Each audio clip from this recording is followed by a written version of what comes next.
Good morning, folks. We'll get started in just a minute.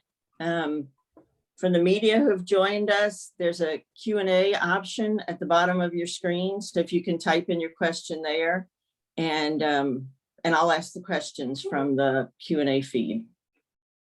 There's Representative Goodwin. Good morning. Good morning. Hello. Morning. I can tell who's a morning person. Senator Whitmire was up and Senator Blanco's staff said, why 7:30? Hi, Senator. Hello. Great. Jill, I'm trying real hard to be a morning person, so you got to give me some credit. All right. Okay, well, let's get started then.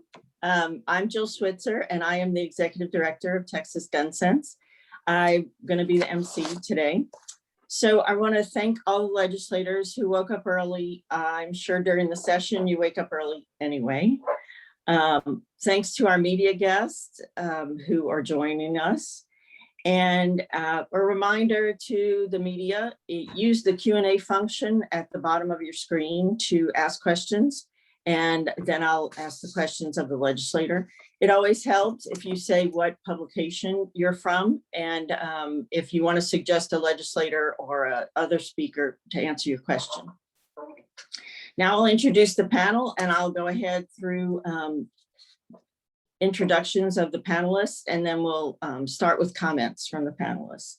So Senator Blanco is from El Paso. He's a member of 4 Senate committees, including Health and Human Services, Higher Education, Transportation, Veteran Affairs, and Border Security. Senator Whitmire is from Houston. He's chair of the Senate Criminal Justice Committee and a member of the following Senate committees: Business and Commerce, Finance, the Special Committee on Redistricting, and he's the longest serving member of the Texas Senate. Representative Goodwin is from Austin, and she's a member of the Homeland Security and Public Safety Committee and the Environmental Regulation Committee. Representative Ortega is from El Paso, and she's a member of the House Committee on Higher Education and the House Committee on Transportation. Representative Reynolds is from Missouri City, and he is a member of 2 committees, Energy Resources and Environmental Regulation. After the legislators, we'll have a few words from John Brandt, who's the board president of Texas Gun Sense.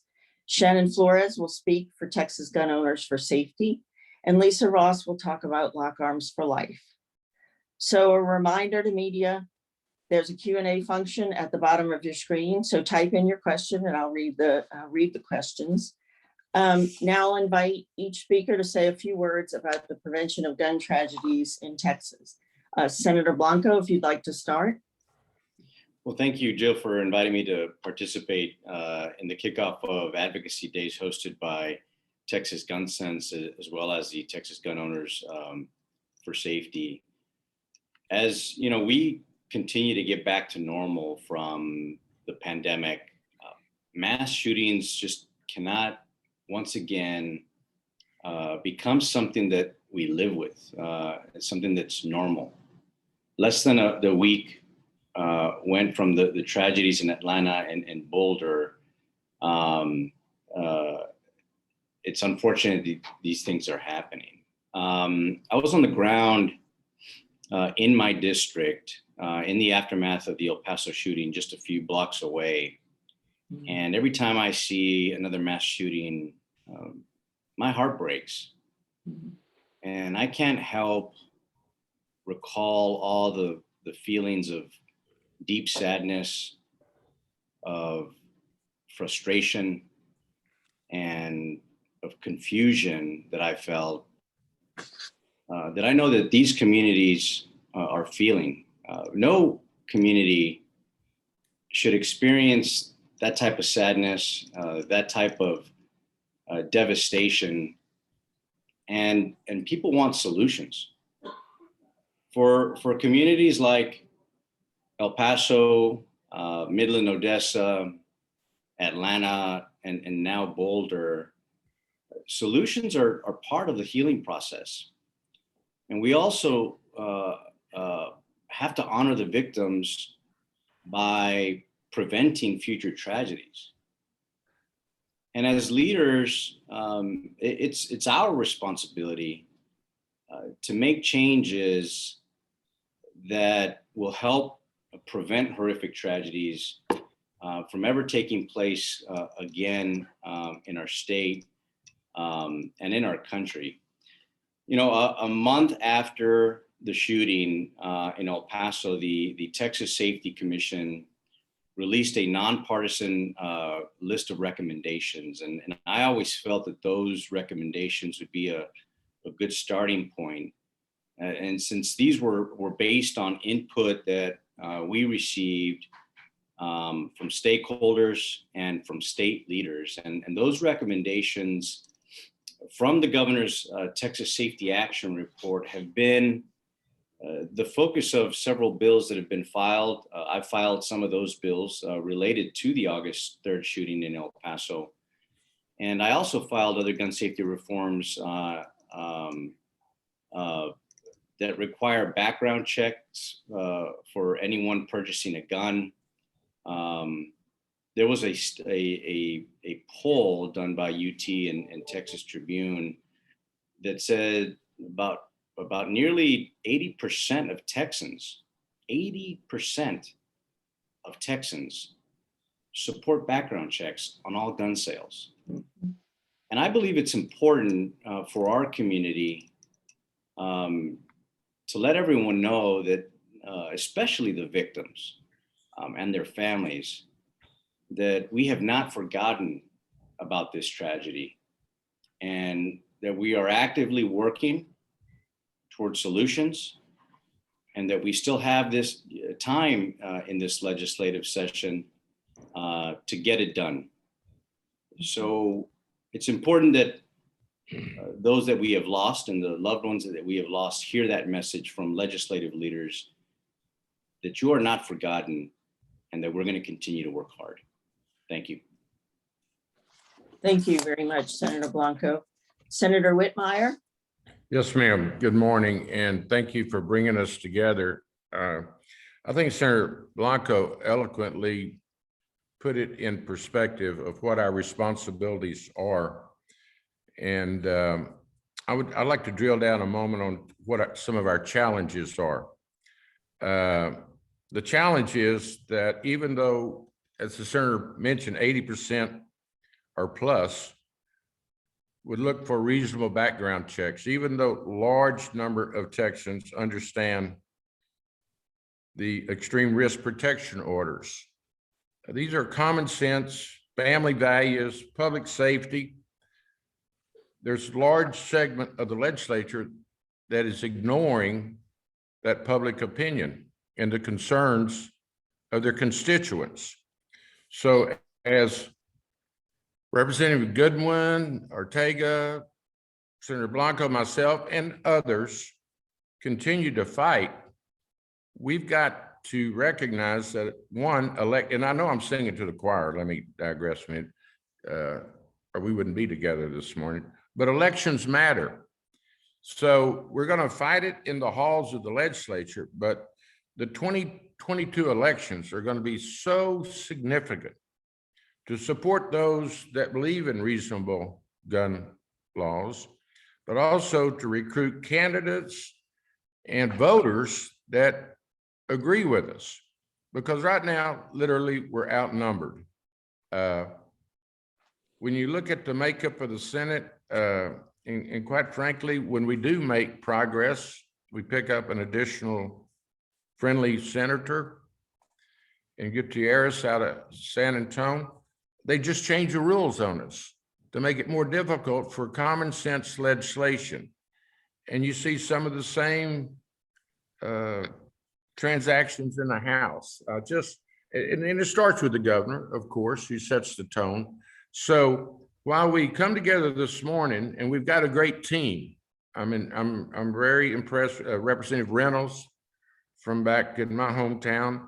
You've got some very capable leaders at the table. Our work is very difficult. So let's use some of our time this morning to talk about how we go forward. We've got about 2 months left. We've got to make this the priority that it should be. The timing couldn't be more appropriate with the Boulder tragedy so fresh. But, you know, on my piece of legislation shared with the House sponsor, Representative Goodwin, we had interim hearings across this state on reasonable gun laws, heard the public's concerns, but there's been no report. There's been no initiative by the people, the leadership that created that interim study. We actually went to El Paso, heard people beg us for protection. And then Larry Taylor had a hearing last year on school safety. And one of the items and I was on the interim study for school safety following the Santa Fe tragedy. The lieutenant governor told us that morning, there's no reason to even take up the red flag proposals. So I don't want to be negative, pessimistic, because I'm not. Senator Blanco properly pointed out, we're on the right side of right. I mean, the public recognizes us, but we've got to take it to them and tell them to quit wasting time on things that the public's not interested in, like voter suppression and other irrelevant issues that there again, if they can't win, they just want to change the rules. But I'm glad that Texas Gun Sense exists, Texas gun owners for safety. I can't say enough about your participation. So thank you for getting me kind of worked up this morning, because I'll be a better senator today, because you got me started on something that is so damn important. Thank you. That's our job. Thank you. Representative Goodwin. Thank you, Jill, and good morning. This has been a tough year that's taken a toll on our collective mental health. From the pandemic to the ice storm, we've had our attention and focus shifted. We've had to change the way we work and live. And with everything that's happened in the last year, some of our recent gun tragedies may have faded from our memories, but not for those who lost loved ones in the El Paso or Midland, Odessa shootings, or the recent shooting of a pediatrician here in Austin. Recently, the Homeland Security and Public Safety Committee, we listened as the mother of a teenage girl recounted the details of the horrific shooting death of her daughter. We also heard from Representative Lena Ortega, who's next here this morning, as she recounted some of the details from the Walmart shooting. These tragedies are horrific, and as legislators, we do have a duty to work on the policies that will make our community safer. At a minimum, as you've already heard from the senators, we should be ensuring all people buying guns go through a background check. You know, it's already been mentioned that UT Texas Tribune has done a poll showing that nearly 80% of Texans agree with that. This seemed to be something that even Lieutenant Governor Dan Patrick agreed on in the days immediately following the El Paso shooting. To ensure all people go through background checks when buying guns, I filed House Bill 606. But now I know the governor and lieutenant governor's priorities have changed as the mass shootings are fading from their memories. With session just getting underway, the signal we're getting from leadership and the chairman of the Homeland Security and Public Safety Committee is that permitless carry, or as Gun Owners of America call it, constitutional carry, is their top priority. During a hearing last Thursday that lasted until 5:40 a.m. on Friday, several bills allowing permitless carry were heard.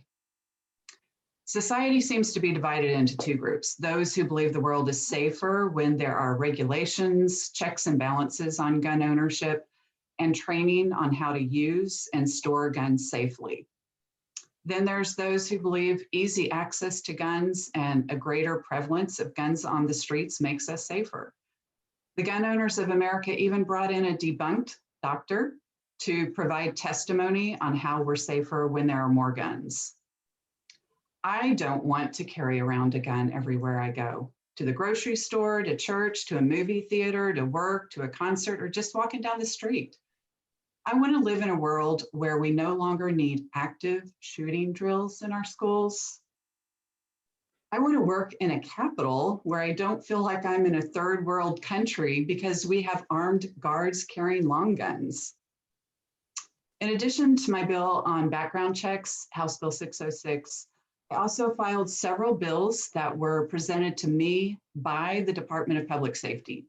These are their ideas for improving the background check system and ensuring guns don't get into the wrong hands.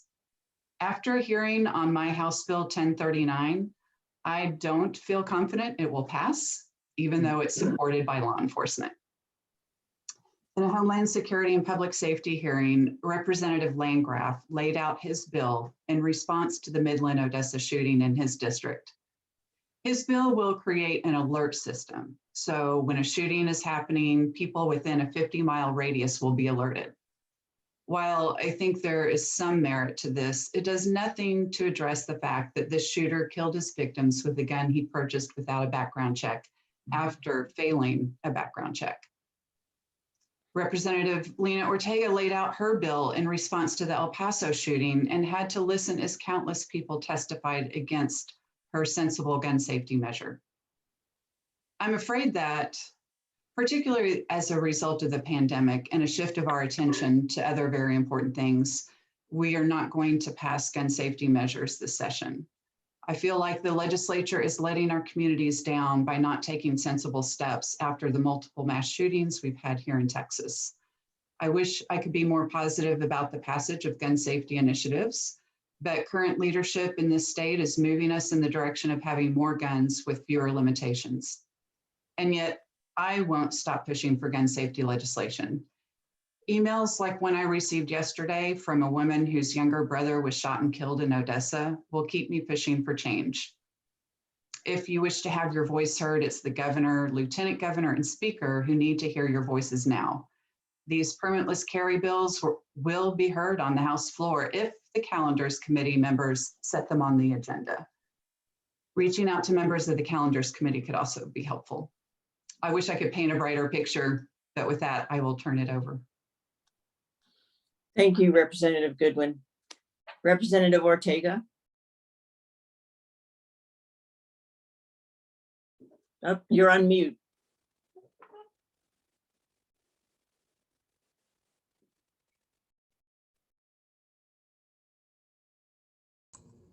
There we go. We can hear you. Okay, I apologize. I too want to thank Texas Gun Sens and Texas gun owners for safety. Your groups and your associations and members really help us in what we are trying to do, what we're trying to accomplish here at the Capitol. And I also want to thank my colleagues, my House members, as well as senators who are working tirelessly for this type of policy to get enacted in the state. And I think it kind of like what Representative Goodwin just said, I think we're just going to have to continue to work harder because it's something that we see that the fight is going to continue. As Senator Whitmire said, we have to continue the fight. And I have to totally agree with him that elections matter. Because as Representative Goodwin was pointing out, I just laid out last week House Bill 127, and the composition of the committee and the number of people that came to testify against what I thought was a reasonable common sense bill completely surprised me. It took me back to see how there are so many people in the state of Texas willing to say, hey, we love our guns and it's a God-given right for us to have these guns, to possess them. And they were talking about safety, but they were saying we want to keep ourselves safe. And it didn't make sense to me, but it made me see how much more we have to do and how much help we need from our community to try to continue to make these changes, because we can't stop now. I mean, too many lives have been cut short because of gun violence. And I mean, not only does it affect the families and the victims, who some of them unfortunately have been killed, and others have been injured for the rest of their lives. But it also inflicts trauma on our entire communities. We know everything that has happened across our state, where communities have been traumatized because of gun violence at a school, in a church, or in a business like in El Paso. And so we've got to do everything we can to change having easy access to weapons that should only be used for military combat, like the AK-15s or the AK-47s. It's the AK-15s that have been used across the state to kill too many people. It was an AK-47 that was used in El Paso. I know that we cannot stop racial hatred, but we can stop and pass, or we can pass smart, common sense bills that will keep these type of firearms or weapons out of the hands of those that intend to murder innocent people.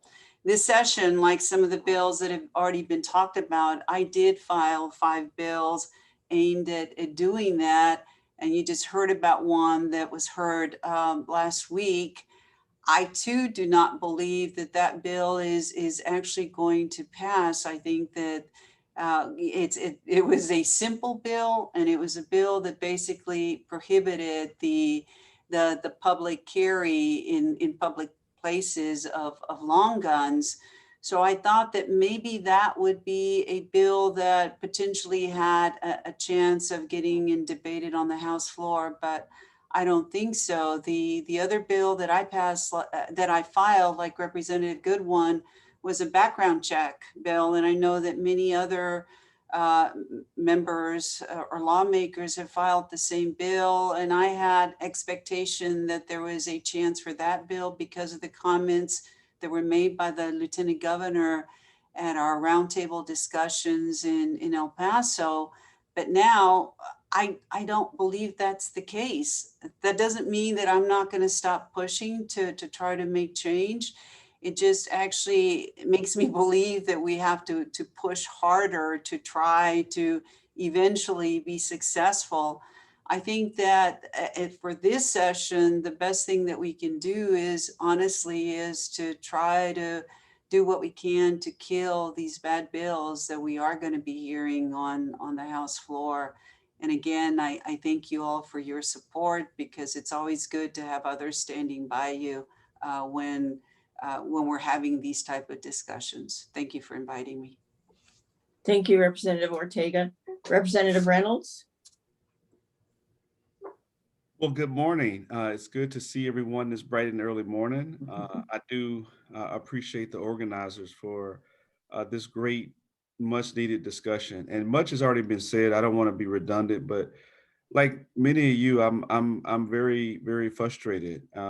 I see over and over again, my colleagues wishing hopes and prayers for the victims, and I join them in those wishes and prayers. But there's no action that comes along with it. Almost like magically, that's what's going to solve it. We just hope and pray and everything will be fine. They don't want to make any meaningful changes, even though we filed countless bills. I just recently had a hearing on my House Bill 52 to close the notorious gun show loophole. And I thank you for coming to testify in favor of that bill. And it is sad that we know that background checks prevent people from getting guns that shouldn't get them, fugitives, felons, mentally ill, people with, domestic violence cases. But we don't want those same protections for people who purchase a gun at a gun show or a private sale on the internet. That's ridiculous. I mean, it makes no freaking sense at all. Honestly, it's just I don't have words eloquently to describe the madness of it. Only thing it is let's be honest about it. Some people are beholden to the NRA. Some people have sold out to the gun lobby, and some people choose, the gun lobby and campaign contributions and very conservative, talking points or scorecards over human life. I mean, imagine that. That's essentially what we're doing, because when we fight against common sense gun reforms, we're showing that 80% of the people, it doesn't matter what the polls show, they turn a blind eye because a small group that votes in Republican primaries, and Senator Whitmire and every whatever what I said is correct. And it shouldn't be a partisan issue, but it is. Democrats overwhelmingly support common sense gun reforms, and Republicans overwhelmingly don't. And until we change the landscape, or until people in the Republican primary hold these elected officials accountable, I'm afraid that my colleagues and I will continue to file these bills, and they'll continue to not get the light of day. And it's unfortunate. And I don't know how many more people have to die, whether it's in a school, which should, as a parent, that's frightening, right? No one should have to be in fear of their children going to school. We're now in fear of people going to church and worship, because we've had mass shootings in places of worship, and we still can't pass meaningful gun reforms. I mean, I don't understand. So I look forward to continuing to work with your groups, working with my colleagues to fight. But unfortunately, we will be probably playing defense. I don't have any realistic beliefs that my bill will come out of the committee. I don't have any, if it did, miraculously, I don't have any hopes or beliefs that it would get out of the Calendars Committee. But if it did, miraculously, I don't have any belief that it would pass the House floor. And it certainly is not gonna get out of the Senate. So what we have to do is really educate and inform the public of why elections matter and they have consequences. So again, thank you for allowing us to come together this morning to raise the attention so that people can be engaged and know what the priorities are and what we should be focused on. But instead, we're focused on other stuff like, more abortion restrictions and more tort reform and voter suppression. Those are the things that are getting the attention and the oxygen in this legislature. It should be common sense gun reforms and access to affordable health care and things that unite us and things that we need good public policy, but that's not what we're focused on. So let's continue to fight, let's continue to stay engaged, and let's continue to remind people of their ability to hold us accountable when we don't do what we should do to protect the health and safety of our citizens. Thank you. Thank you very much, Representative Reynolds. And I want to say that Texas Gun Sense has been around for the bills that have been heard. And I know politicians build up scars, and that it's not as personal, except maybe Representative Ortega, but the attacks were stunning. And I appreciate you very much, all of you who have filed bills and will be there. Now I want to move on to the three other speakers. John Brandt is Texas Gun Sense Executive Director. So John. Board President. Oh, that's me. I'm the Executive Director, Board President. Thank you. Right. Good morning. And thanks so much, everyone, for being here. My name is John Brandt. I'm the President of the Board of Directors at Texas Gun Sense. I'm so excited to be here this morning with both advocates and legislators who are focused on this important issue. In particular, it's an honor to be here with legislators from parts of our state that have been impacted by terrible acts of mass gun violence. We at Texas Gun Sense share the sadness and frustration, but also the optimism and hope for change that we know you feel as well. So I'm going to quickly tell you about Texas Gun Sense, about our priorities, and about what we're currently up to at the state capitol this session. To start, Texas Gun Sense is a statewide, nonprofit, nonpartisan organization that works to reduce gun violence and gun tragedies in our state. I'm proud to say that we're the only organization established and run by and for Texans with this focus exclusively on our state. A couple of other things about us. We listen to the data. I and several of my colleagues have made careers in data analytics, public policy, and law. So when it comes to our positions and our priorities, the data is always what's informing our perspective. Another important thing is that we are pro-safety, not anti-gun. I'm proud to say that we have diverse leadership at Texas Gun Sense. We have NRA members, former police officers, former mental health professionals, civil rights advocates, and more. What unites all of us is that we believe that losing close to 4,000 Texans each year to firearms is too much, and that there are common sense policies that we can and should pursue to reduce these terrible tragedies. With that, I want to tell you a little bit about our priorities this session, and that includes 3 very common sense ideas that are widely popular with Texans. Number 1, universal background checks. It's already been mentioned several times. There's a UT Texas Tribune poll that recently came out that showed nearly 80% of Texans support background checks on all gun sales. And rightfully so, because we know this policy works. As I mentioned, we're the data people. An extensive meta-analysis recently conducted by the RAND Corporation showed that the most reliable studies are demonstrating that background checks reduce both firearm suicides and firearm homicides. And if that's too abstract, the Midland, Odessa shooter failed a background check before then going and purchasing his firearm through an unlicensed dealer where he didn't have to do a background check. If we have universal background checks in Texas, we can prevent tragedies like this from happening.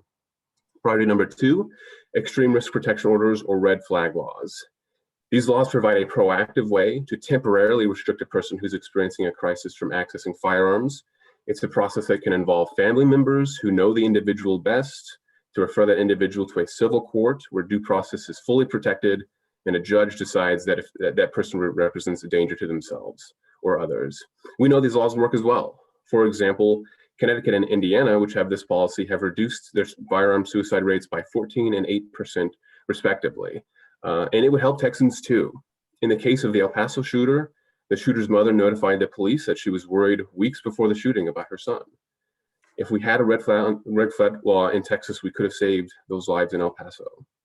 And thirdly, safe storage. I'm so proud to be here this morning with Lisa Ross, a Texas Gun Sense board member and founder of Lock Arms for Life. I know she'll tell us more about her incredible story and about how important safe storage of firearms is. So for now, know that Texas Gun Sense stands side by side with Lock Arms for Life and supporting things like additional state funding for safe storage campaigns. So we know these 3 policies can help make Texans safer, as well as address the sources of these terrible mass shootings that we've seen here. But unfortunately, part of what we do at Texas Gun Sense as well, year after year, is spend time defeating bad bills. After what our state has seen over the last several years, we're really dismayed that some of our legislators don't seem to get the message and are moving in the opposite direction.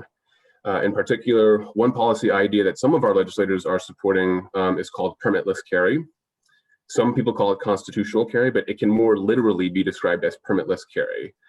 Essentially, this policy would allow virtually anyone, regardless of their experience level or criminal history, to carry a loaded handgun in public, openly or concealed, without anyone first ensuring they are fit to do so. And it's really important that everyone understands permitless carry is a really radical idea that should not come to Texas, and that's for a number of reasons. First, permitless carry will not make us safer. According to a study recently published in the American Journal of Public Health, states that have eliminated their license to carry or LTC requirements experienced an 11% increase in handgun homicide rates after doing so. And more data shows that our permitting system in Texas is keeping Texans safe. Over 2,400 LTC applications were denied in 2020, for example, on the basis of an applicant's criminal history. Secondly, the majority of Texans don't want permitless carry. Again, our legislators need to listen to the will of the people here. A recent Survey USA poll showed that fully 90%, that's 90% of Texans support the current licensing system. What other issue do you know of that has that level of uniformity of opinion? 90% support the current licensing system, Texans. Thirdly, our state can't afford to lift the licensing requirement. According to the comptroller, permitting fees provided $28 million in revenue in fiscal year 2020 alone. Also, removing the permitting requirement hurts the small businesses that provide LTC training courses. And finally, as Texans, we know the Second Amendment is an important right, but all rights come with responsibility. We have the right to vote, but we have to register to do so first. No right is so unlimited that we should exempt ourselves from a minimum level of responsibility. We owe it to each other to have smart gun laws, and permitless carry just doesn't pass muster here because in Texas, we have common sense. So thank you again so much, everyone, for being here this morning. Please continue being involved. Visit our website, txgunsense.org. You can sign up for our calls to action and our newsletters from our homepage. You can follow us on social media. The truth is we need you and Texas needs you. Thank you so much. Thanks, John. Now Shannon Flores from Texas Gun Owners for Safety. Thank you so much, Jill. Texas Gun Owners for Safety is very excited to partner with Texas Gun Sense and our elected representatives and work to pass meaningful gun safety legislation here in Texas. Our country is facing a serious public safety threat from gun violence. Founded by former Congresswoman Gabby Giffords in 2019, Texas Gun Owners for Safety is a group of responsible gun owners who are concerned about gun violence. We have a diverse membership. Our members are Democrats, Republicans, veterans, NRA-trained safety instructors, parents, educators. We have self-described conservatives and progressives all working together to help save lives from gun violence. One thing all of our members have in common is they are tired of doing nothing. We want to promote unity and responsible gun ownership. As gun owners, we value the right to own a gun. We also have a responsibility to keep our families and communities safe. Our top priority in Texas is working to ensure every gun sale goes through a background check. As our members have mentioned previously, 19 months ago, a gunman went on a shooting spree in far West Texas through the cities of Midland and Odessa. The shooter killed 7 and wounded 25 people. And as Representative Goodwin and John Brandt have said, the gun used in that shooting was purchased in a private stranger-to-stranger sale where a background check is not required. The shooter failed a background check in 2014, and he should never have had a gun. A recent U.S. Department of Justice study showed that 80% of guns used in crime are actually acquired this way, through private transactions, unlicensed sellers at gun shows, people selling guns online, and transfers between friends and associates. The background check system is meant to ensure individuals purchasing guns are legally allowed to do so. But this loophole, a workaround in our system, allowed someone to commit this tragedy in Texas. And as responsible gun owners, we are very excited to support background check legislation filed by Texas lawmakers this session, including those who have joined us here today, Senator Blanco, Representative Goodwin, Representative Ortega, and Representative Reynolds. We strongly believe a background check is not a hindrance to gun owners, but a helpful tool to ensure gun purchasers do not have a disqualification in their records. Things like domestic violence convictions or restraining orders, controlled substance addictions, or criminal convictions resulting in prison time. In most cases, the background check is processed within minutes through the NICS system. These types of laws have been associated with lower rates of homicide, lower rates of suicides, and lower gun trafficking in the states that have implemented them. We also strongly oppose attempts by some lawmakers to pass permitless carry here in Texas. The License to Carry program in Texas allows gun owners to learn the law, pass a written and a shooting test. We support these safety measures and oppose all attempts to pass open or sometimes called constitutional carry. Allowing gun owners to carry weapons openly without some sort of vetting process is irresponsible and reckless. Someone is killed with a gun every 3 hours in Texas. That's over 3,000 people a year. Many more are seriously injured. We need to be proposing policy solutions, and our gun owners are excited to share their perspectives with Texas lawmakers this week. In this case, we agree with Lieutenant Governor Dan Patrick, who shortly after Midland, Odessa, said, as he put it, we can't just say thoughts and prayers. It's time for sensible background checks and responsible gun laws. Thank you. Thanks, Shannon. That's terrific. And last but not least is Lisa Ross from Lock Arms for Life. Sorry, I caught something in my throat. And Lisa's also a board member of Texas Gun Sense. Yes, I just want to say thank you and welcome, and I'm happy to be here, and I really am honored and grateful. I'll try to be brief, but I'm not going to make any promises. Again, my name is Lisa Ross. I'm the founder of Lock Arms for Life. I created my Lock Arms program because I lost my son to a gun tragedy while he was away at college. I think you guys can see this picture, but this is my son. So the gun that killed him should have been stored safely, period. It was 100% preventable. Had that gun been stored safely, my son would be alive today. So Lock Arms' mission is basically to educate gun owners and community members about gun safe practices and safe storage to save lives. What I noticed that was going on with a lot of the gun organizations is that there was they weren't educating high school students and college age kids and young adults. And I wanted to see a change because I felt that if that was done, then, we could prevent tragedies like the one that happened to my son. We support the Second Amendment rights. It says so right into our literature. We represent the right of gun owners to own and use guns safely, but responsible ownership is our main goal. We partnered with Texas Gun Sense in 2018, and we worked together to make sure our state is safer. Our work focuses on safety. Honestly, it's the lowest hanging fruit that we can grab and make gun ownership safety. It's a right, but it's also a responsibility, and we've got to start drilling that in, is what the responsibility is of gun owners. Lock Arms for Life has a history of supporting bills that educate gun owners, community members about safe storage. The training, we know, saves lives by reducing risk of accidents and preventing suicide. Suicide is now the second leading cause of death. We don't talk about that enough, and we need to make sure that we're saving those lives as well. Lock Arms is, we're kind of pretty much in my second year. We know there are many important initiatives to focus on, but we hope that gun safety is important to you as it is to us. And we have lots of helpful resources on our websites. So lastly, I'm going to kind of talk real quickly about some of the last session. We provided support and testimony. We had a public safety campaign bill that had funds attached to create a department, a public safety ad campaign. The campaign called Keep 'em Safe Texas has spread the word about gun safety practices for owners. DPS created a radio spot through iHeartRadio to help us educate owners and families.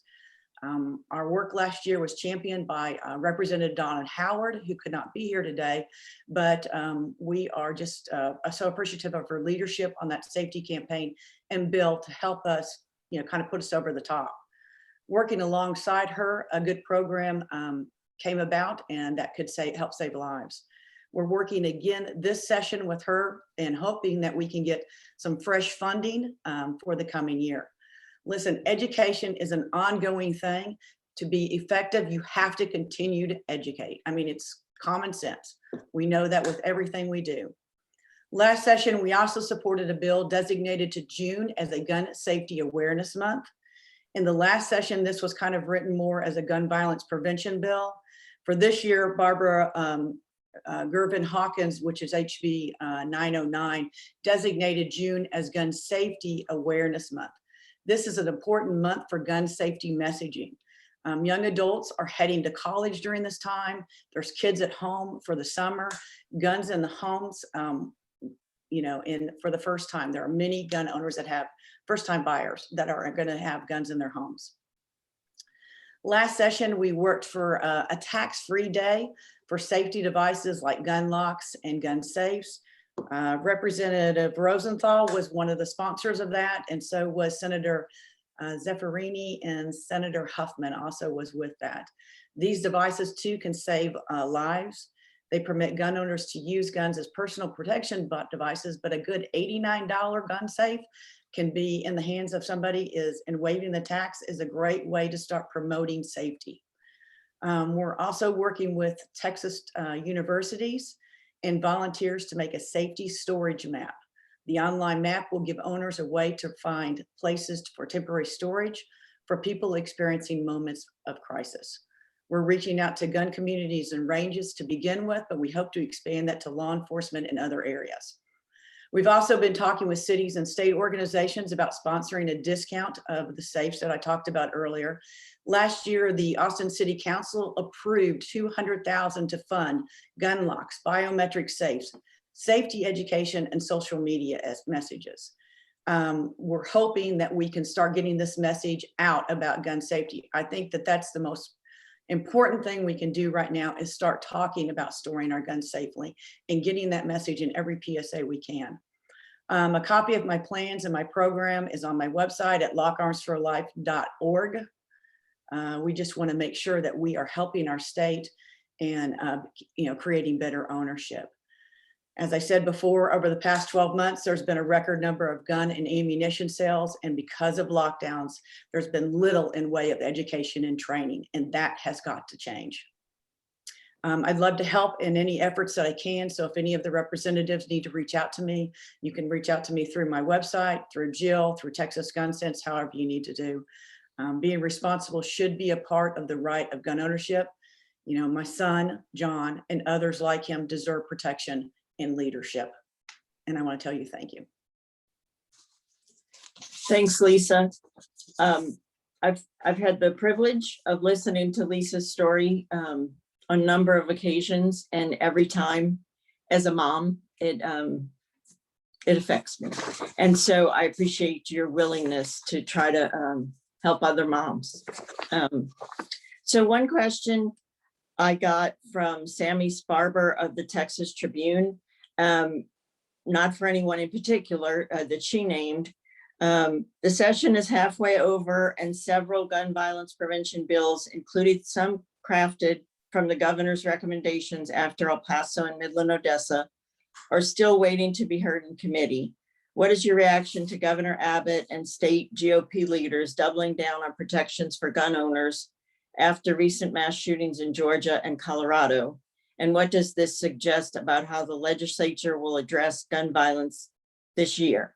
I think we've talked about that, but if anyone has any legislators have any additional comments. I'm wondering, Senator Blanco and Representative Ortega, what do you tell survivors in your community? What the legislature is up to and what they can do to help make things happen? Sure. Well, first of all, I think it's important to recognize that Texas is a very pro-Second Amendment state. Having said that, it doesn't mean that we can't take common sense measures, such as the bills that we have introduced to keep our communities safe. No one's trying to take away grandpa's hunting rifle. No one's trying to, all we're trying to do is make our communities more safe. Both the governor and lieutenant governor were part of our community outreach meetings that we had throughout the state. Both Democrats and Republicans came together during those committees. So I remain hopeful that we can get something done. I don't want to discourage individuals such as Lisa who have lost loved ones, that there won't be any progress or movement. We have to take the approach that even incremental change can save some lives. And I think we have to work toward that end. So, I remain hopeful and optimistic, regardless of whether or not my bill has been set, whether it's not been put into committee, et cetera. We're going to work hard to make sure that we're bringing these bills to the forefront every day. And look, here's the thing, we do see these tragic mass shootings occurring in our communities and throughout, but it's important to note that under federal code, a mass shooting is technically 3 people or more who have been killed. And when you look at inner cities where Black and brown communities are affected by mass violence, they cannot be ignored. We have a gun violence epidemic in our state and our cities, in our country, that we have to address. So we're going to be working hard. We will not forget those that we have lost as a result of gun violence.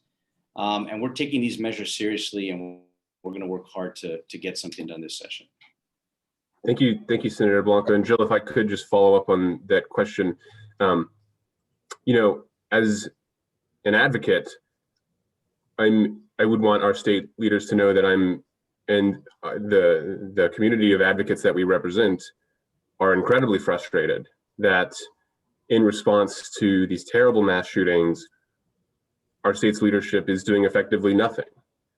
But I'm also confused in addition to that frustration, because as we mentioned, there is good polling data to show that this is widely supported. Things like background checks are widely supported. And so I would beseech our governor and our lieutenant governor to look at that data and think if they're concerned about re-election, then they should be passing common sense gun reform that is widely supported and that we know, again, based on the data, to be effective. And again, we have to look no further than to see the sources of the way that these guns were acquired and implement policies like universal background checks and red flag laws could have possibly prevented those.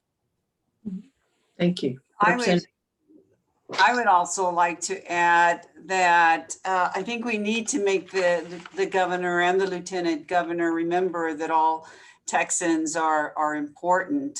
And kind of following up on what's been said is that we're not taking away anybody's Second Amendment rights. And I know that the governor addressed that at the beginning of session, that he wanted to protect Second Amendment rights. And what we propose is not abolishing the Second Amendment.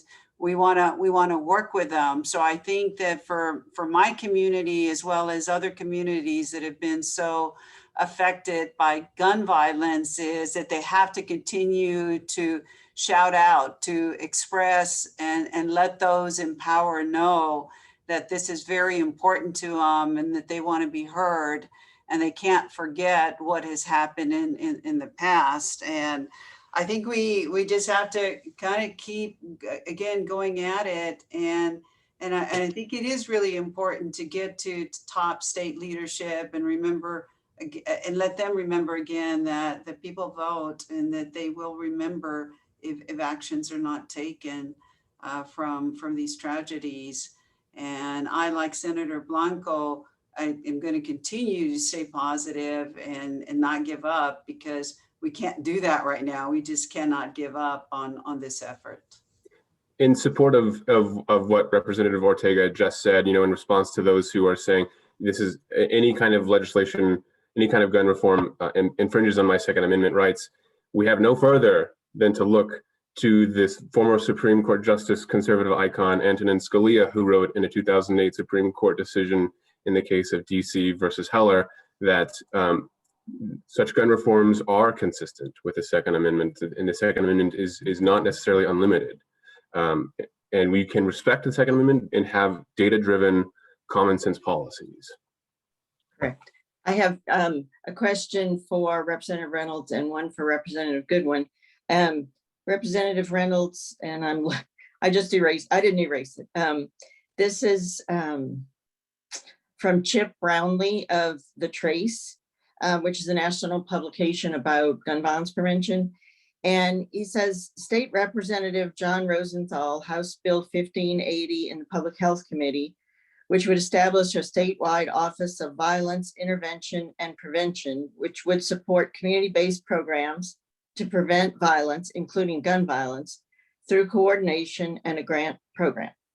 The office would support public health approaches to violence and other strategies like street outreach and hospital-based violence intervention that have been shown effective. Do you have some thoughts on that bill?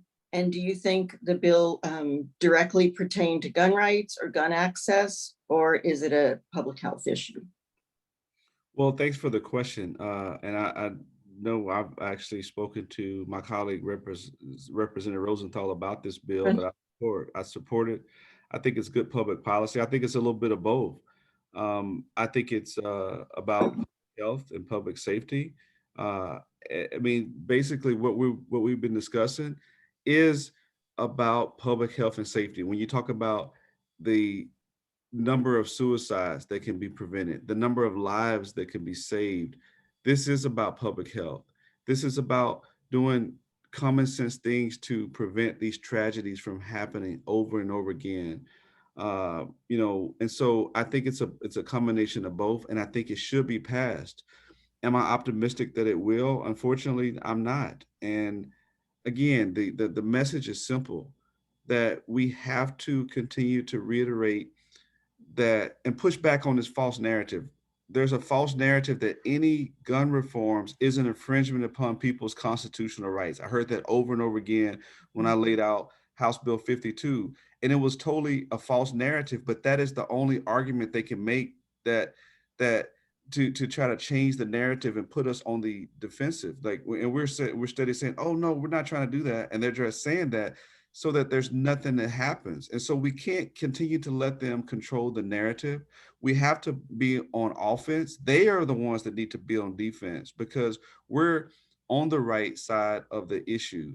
And so we have to be bold, we have to be audacious, and we could not continue to let them spread those false lies about what we're attempting to do with this good public policy, including the bill that Representative Rosenthal has filed. So again, I'm very pleased that the media is here. We want this to be out so the public can continue to be educated, empowered, and informed about what we're really trying to do, and not the false, misleading rhetoric that those who are opposing this put out there to try and change the narrative. Again, when you tell people they're trying to take your guns away, then people are on the defensive and they don't want to hear anything that we're saying, because that's the false narrative that they're putting out there. But that's not what we're doing. We're simply trying to save lives with common sense solutions that would limit the ability of who get these guns. Thank you.